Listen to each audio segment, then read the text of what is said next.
February 1989 might be the single most brutal month for box office disasters in modern Hollywood history. 12 films released across 4 weeks, and their combined domestic gross barely cleared $65 million. I've got Tom Selleck here. I've got John Candy. I've got a pre-Oscar Denzel Washington vehicle that opened in just 234 theaters. And there's one movie that bombed so badly, a Dublin theater manager shut down the entire building to save on heating because nobody was showing up. All of this happened while Rain Man dominated every single weekend. Let's break it down. Carl Reiner saw Robert Lindsay on Broadway in Me and My Girl and decided this guy needed to be a movie star. Burt Rigby, You're a Fool, was the result. Reiner wrote the screenplay specifically as a star vehicle after Lindsay won the 1987 Tony Award for Best Actor in a Musical, beating out the guy from Les Miserables. Warner Brothers gave Reiner around $15 million to make a loving tribute to classic Hollywood musicals, complete with Lindsay performing impressions of Fred Astaire, Gene Kelly, and Buster Keaton. Here's the thing though, Lindsay was a sensation on the West End and Broadway, but American moviegoers had absolutely no idea who he was. Warner Brothers clearly figured this out before release because they dumped Burt Rigby into exactly 23 theaters. It never expanded beyond that. It made $40,498 on opening weekend. The final total was $75,868. That's a 99.5% loss on production cost alone. You'd think a musical tribute starring a Tony winner would at least find an audience, but nobody came. Roger Ebert gave it 2 out of 4 stars and wrote that when Burt sings Singin' in the Rain, it just made him want to watch Singin' in the Rain instead. The R rating for profanity cut off the family audience most likely to enjoy it. Anne Bancroft received a Razzie nomination for Worst Supporting Actress. And get this, when it played at Dublin's Adelphi Cinema, fewer than 20 people showed up over 4 days, so the manager withdrew the film and let the theater go dark to save on heating. Lindsay later said he was shattered. His self-esteem had completely gone. He was thinking of giving the whole thing up. His Hollywood career was over before it started. He never got another American lead. Speaking of movies nobody saw, Paper House had a secret weapon that should have guaranteed at least some attention. Bernard Rose directed this British dark fantasy with an early Hans Zimmer score, the same Hans Zimmer who was simultaneously scoring Rain Man and about to become Hollywood's hottest composer. The film follows a feverish girl whose drawings create a dream world based on Catherine Storr's 1958 novel Marianne Dreams. Paper House was distributed by Vestron Pictures, but here's where it gets interesting. Vestron was financially collapsing. They'd built their company on home video, rode high after Dirty Dancing made $214 million from a $5 million budget, then overexpanded catastrophically. By 1989, their financing was falling apart. Security Pacific National Bank would eventually pull their credit line entirely. They couldn't properly distribute anything. The result? Paper House played on single-digit screens. No tracked domestic gross exists in major databases. It was essentially invisible theatrically. Roger Ebert gave it a perfect 4 out of 4 stars, calling it a film where every image has been distilled to the point of almost frightening simplicity. He compared it to Bergman. It holds 100% on Rotten Tomatoes today. Vestron would be bought out and file for bankruptcy by 1992. They were actually set to release Pretty Woman before going under. Rose recovered and went on to direct Candyman. Zimmer became Zimmer, but Paper House just vanished into the void. It's now streaming free on Tubi as a cult classic, a masterpiece that played to empty theaters. George Harrison's Handmade Films produced Pow Wow Highway, and Harrison reportedly called it his favorite production from the company. This Native American road movie cost $3 million and featured early appearances by Graham Greene, Wes Studi, and John Trudell before any of them became famous. The score featured Robbie Robertson, with songs including Sweet Fire of Love by Robertson and U2. Principal photography took place in Sheridan, Wyoming, with 10 days filmed at the Northern Cheyenne Reservation. Warner Brothers handled distribution for Handmade Films. They deemed Pow Wow Highway too small for a Los Angeles release and opened it in Seattle with essentially zero marketing. It made $283,747 total. That's it. You'd think a film this poorly released must have been terrible. But it won the Filmmakers Trophy at Sundance. It won Best Picture, Best Director, and Best Actor at the American Indian Film Festival. It received 3 Independent Spirit Award nominations. Gary Farmer's lead performance was so impressive that Jim Jarmusch watched it and wrote the role of Nobody in Dead Man specifically for him. Handmade Films was already spiraling after the Shanghai surprise disaster with Madonna and Sean Penn. Harrison would later sue his partner for fraud and win $11 million in damages. The company dissolved in 2018, but Pow Wow Highway got vindication. In December 2024, the Library of Congress selected it for preservation in the National Film Registry. 35 years too late, but they finally recognized what audiences never got to see. Mike Leigh hadn't released a theatrical film in 17 years when High Hopes arrived. He'd been making television work for the BBC, developing his signature improvisational process where no script exists when seeking financing. Channel 4 eventually backed this Thatcher-era class satire about a Marxist motorcycle courier navigating family dysfunction across Britain's rigid social strata. It won the Fipressi Critics' Prize at Venice and 3 European Film Awards, including Best Actress for Ruth Sheen. Scorus Pictures distributed it in the U.S. tiny art house outfit. No stars, no marketing budget. It played on a maximum of 25 screens. Roger Ebert gave High Hopes 4 out of 4 stars, calling it an alive and challenging film that throws our own assumptions back at us. Metacritic has it at 84. Rotten Tomatoes shows 92%, and almost nobody in America saw it. UK gross was around £245,000.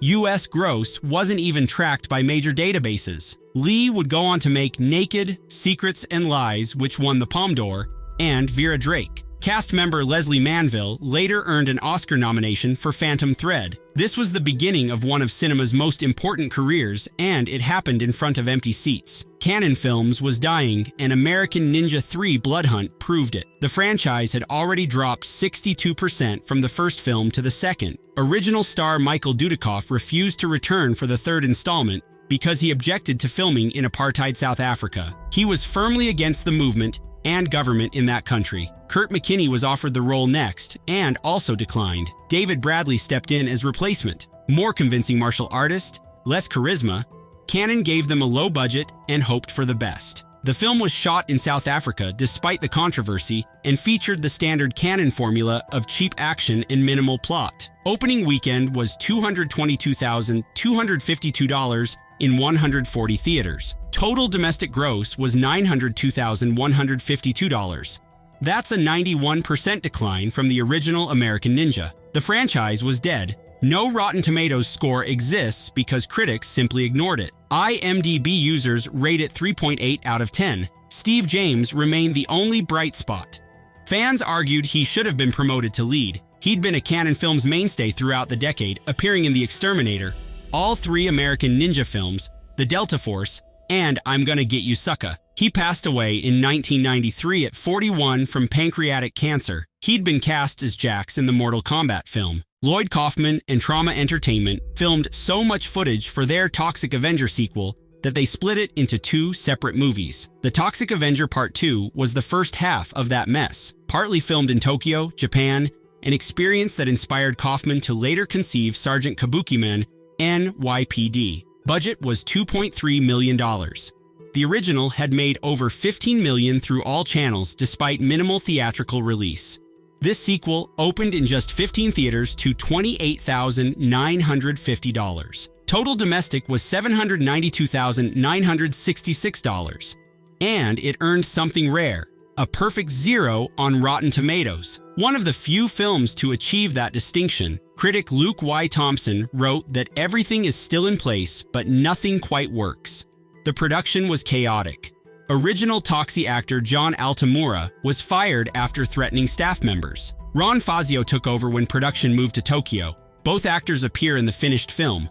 Michael Jai White made his uncredited debut as an Apocalypse Inc. executive before anyone knew who he was. Manga legend Go Nagai had a cameo. Part 3 came out later in 1989 and made even less, $363,561. But somehow, this franchise survived. Toxic Crusaders cartoon in 1991, toys, comics, an off-Broadway musical, and a 2025 reboot with Peter Dinklage and Kevin Bacon that scored 87% on Rotten Tomatoes. The franchise's best critical reception ever came 36 years after this bomb. Charles Bronson made 9 films with director J. Lee Thompson over 13 years, starting with St. Ives in 1976. Kinjeet Forbidden Subjects was the last one. It was also Bronson's final film for Cannon Films, the studio that had defined his late career with the Death Wish sequels and various action cheapies. Budget was around $5 million. It opened in 320 theaters to just over $1 million. Total domestic was $3,416,846. Rotten Tomatoes shows 0%. The Washington Post called it the worst Charles Bronson film ever, and that's saying something. Roger Ebert gave it 1 out of 4 stars and delivered a devastating observation. He called it Cannon's best-made film, but also their most distasteful. The film dealt with the exploitation of minors in ways critics found problematic, walking a line between condemning and indulging. It featured an early appearance by Danny Trejo before his breakthrough. Bronson went on hiatus after this to care for his wife Jill Ireland, who was battling cancer. She passed in 1990. Thompson never directed another film. Cannon Films officially ceased operations in 1993. This was one of the last gasps of both the partnership and the studio. Gregory Hines wanted to capture the legends of tap dancing on film before they were gone. Tap brought together Sammy Davis Jr. and a collection of veteran tap masters, including Harold Nicholas, Sandman Sims, Bunny Briggs, and Jimmy Slide for what would become Davis's final film appearance. He'd be gone 15 months later from throat cancer. Hines visited Davis during his final illness when Davis could no longer speak. Director Nick Castle wrote the screenplay because the art form was personal to him. His father, Nick Castle Sr., was a legendary Hollywood choreographer who worked with Fred Astaire and Gene Kelly, choreographing the iconic ceiling dance in Royal Wedding. The younger Castle is also known for something else entirely. He played Michael Myers in the original Halloween for $25 a day. TriStar originally planned a fall 1988 release, but pushed Tap to February when the cut needed polish. It opened to $2,217,150. Total domestic was $9,114,702. Rotten Tomatoes shows 56%. Roger Ebert gave it 3 out of 4 stars and praised Davis for finally having a juicy role where he isn't just playing himself. The film featured a 15-year-old Savion Glover. Hines would later call him possibly the best tap dancer that ever lived. The challenge scene captured living legends performing together one final time. Several of those dancers passed away in the years following. Hines himself died in 2003. I was honestly rooting for this one. It's now an invaluable historical document that just happened to bomb.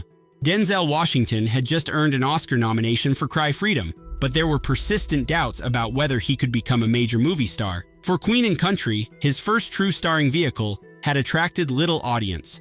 The Mighty Quinn was supposed to answer that question. MGM/UA opened it in just 234 theaters. Hampton Fancher wrote the screenplay based on A.H.Z. Carr's 1971 novel, Finding Mobby. That's the same guy who wrote Blade Runner. Film rights cost $75,000. They shot on location in Port Antonio, Jamaica, with Bob Marley's daughters Cedella and Sharon appearing in the film. Rita Marley served as reggae music consultant and had a cameo as a wedding singer. Opening weekend was $1,429,306 in those 234 theaters. Total domestic was $4,557,214. Rotten Tomatoes shows 89%. Both Siskel and Ebert gave it 2 thumbs way up.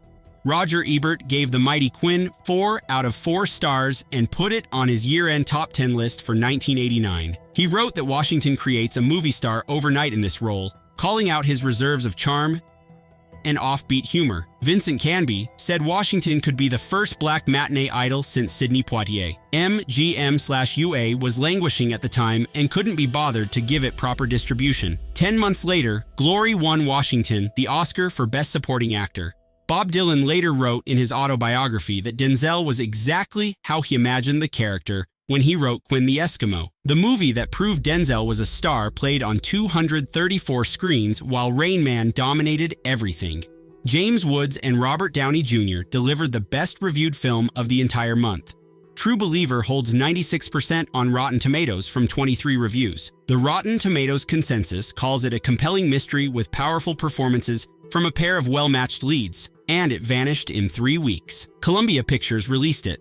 The screenplay by Wesley Strick was loosely based on the case of Chol Soo Lee, a Korean-American wrongly convicted of a 1973 San Francisco Chinatown slaying. Woods' character was based on Bay Area defense attorney Tony Serra. Woods was coming off Salvador, Bestseller, Cop, and The Boost. Critically revered, but never a reliable box office draw. Downey was 23 years old and had broken through with less than zero, but he was already dealing with personal struggles. Opening weekend was $3,009,692 at number 9. Total domestic was $8,742,750. 3 weeks and done. It won the grand prize at the Cognac Festival du Film Policier and received an Edgar Award nomination. Downey said of Woods that he's the greatest actor in the world and he was just sucking up as much as he could. The film inspired a TV series called Eddie Dodd that lasted 6 episodes. But Woods and young Downey simply couldn't open a picture in February 1989. Downey's real breakthrough would come with Chaplin. His ultimate resurrection wouldn't arrive until Iron Man nearly 2 decades later. John Candy executive produced Who's Harry Crumb himself.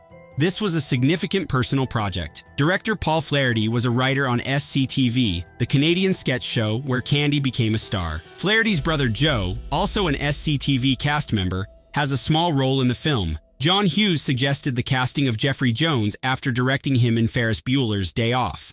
Jim Belushi appears in an inexplicable, uncredited cameo sitting on a bus reading a newspaper. Candy proposed giant billboard advertisements. TriStar rejected them. He watched their lackluster campaign and it only rubbed salt in the wound. He later took public shots at TriStar for their non-campaign of Who's Harry Crumb, calling them a real team for ya. Opening weekend was $3.9 million at number 5 in 1,197 theaters. Total domestic was around 10 to 11 million. Ranking 84th among 1989 releases. CinemaScore gave it a C, which is basically a failing grade from audiences. Rotten Tomatoes shows 33%. Janet Maslin dismissed it as a weak comedy, unfavorably comparing it to The Naked Gun. Critics blamed the script while praising Candy's effort. One review noted the opening was bright enough to make you hope Candy might finally have his first good role since Splash. But no, this came between The Great Outdoors and Uncle Buck. Uncle Buck finally proved he could carry a film 6 months later with 79 million domestic. Candy died in 1994 at 43. He deserved better studio support than he got. Tom Selleck was supposed to be Indiana Jones. Steven Spielberg told him he got the part, but CBS wouldn't release him from his Magnum contract. Harrison Ford became the second choice. Ford is very grateful for Tom. After Magnum ended in 1988, Her Alibi was supposed to establish Selleck as a solo movie star. Warner Brothers gave him around $15 million. Director Bruce Beresford would win Best Picture that same year for Driving Miss Daisy. Cinematographer Freddie Francis, art director Henry Bumstead, and composer Georges Delerue all worked on this film.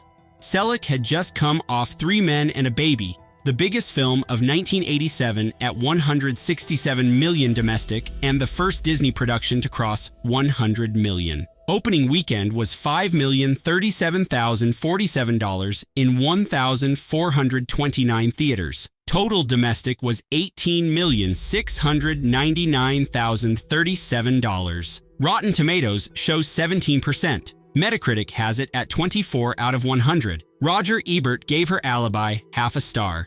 He wrote that you know a movie is in trouble when you start looking at your watch, and you know it's in bad trouble when you start shaking your watch because you think it might have stopped. He also noted a continuity error where a house is blown up mid-film, but reappears intact in the finale. Paulina Poriskova received a Razzie nomination.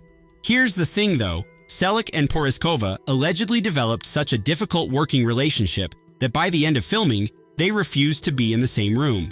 The promotional poster was created by photographing them separately and digitally combining the images to make it look like Selleck had his arms around her. Selleck never became a solo movie star. Television proved his medium. Blue Bloods ran 14 seasons. February 1989 exposed something fundamental about Hollywood. 3 studios were collapsing in real time: Cannon Films, Vestron Pictures, and Handmade Films all released bombs this month, while their companies crumbled. The most critically acclaimed film earned 96% on Rotten Tomatoes and disappeared in 3 weeks. The Denzel Washington vehicle that Roger Ebert put on his top 10 list opened in just 234 theaters. Quality didn't matter. Star power didn't matter. Even winning at Sundance didn't matter. February 1989 proved Hollywood's biggest enemy isn't bad movies. It's studios that don't believe in what they've made.